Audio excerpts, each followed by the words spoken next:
కృష్ణా నదికి ఎగువ ప్రాంతాల నుంచి వరద నీరు వస్తుండడంతో శ్రీశైలం నుంచి నాగార్జున సాగర్ కు వరద ప్రవాహం కొనసాగుతోంది. దీంతో నాగార్జున సాగర్ నిండుకుండను తలపిస్తోంది.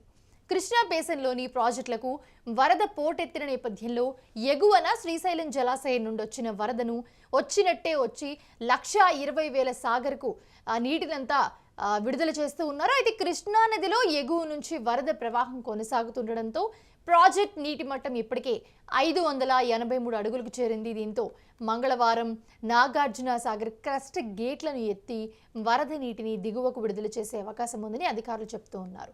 18 సంవత్సరాల తర్వాత జూలై నెలలో గేట్లు తెరుచుకోవడం ఇదే మొదటిసారని చెప్పుకోవచ్చు. అయితే నాగార్జున సాగర్ డ్యామ్ పూర్తి స్థాయి నీటి మట్టం 590 అడుగులు 312 టీఎంసీలు కాగా ప్రస్తుతం 583.90 అడుగులుంది వాటర్ మొత్తం. అయితే సాగర్ జలాశయం నుండి 36,049 క్యూసెక్కుల నీటిని అవుట్ ఫ్లోగా విడుదల చేస్తూ ఉన్నారు అధికారులు.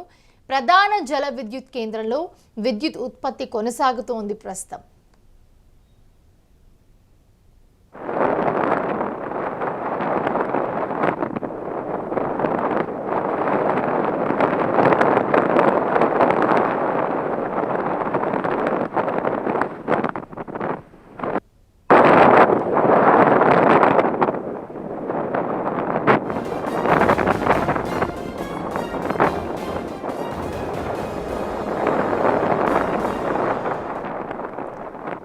చూస్తూ ఉన్నాము, కృష్ణా నదికి ఎగువ ప్రాంతాల నుంచి వరద నీరు వస్తూ ఉండడంతో కంటిన్యూగా శ్రీశైలం నుంచి నాగార్జున సాగర్ కు వరద ప్రవాహం అయితే ప్రస్తుతం కొనసాగుతోంది. దీంతో నాగార్జున సాగర్ దగ్గర ప్రస్తుతం నిండు కుండనైతే తలపిస్తుంది. మీరు చూస్తూ కూడా ఉన్నారు విజువల్స్ లో.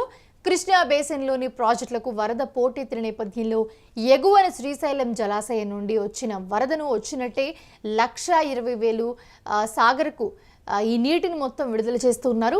అయితే మరోపక్క కృష్ణా నదిలో ఎగువ నుంచి వరద ప్రవాహం కొనసాగుతుండడంతో ప్రాజెక్ట్ నీటి మట్టం ఇప్పటికే 583 అడుగులకు చేరింది. దీంతో మంగళవారం నాగార్జున సాగర్ క్రస్ట్ గేట్లను ఎత్తి వరద నీటిని దిగువకు విడుదల చేసే అవకాశం ఉందని అధికారులు చెప్తూ ఉన్నారు.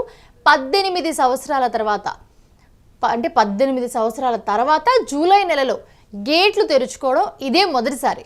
నాగార్జున సాగర్ డ్యామ్ పూర్తి స్థాయి నీటి మట్టం వచ్చేసి 590 అడుగుల 312 టీఎంసీలు కాగా ప్రస్తుతం అయితే 583.90 అడుగులుగా వాటర్ ఉంది. అక్కడ సాగర్ జలాశయం నుండి 36,049 క్యూసెక్కుల నీటిని అవుట్ ఫ్లోగా విడుదల చేస్తూ ఉన్నారు అధికారులు.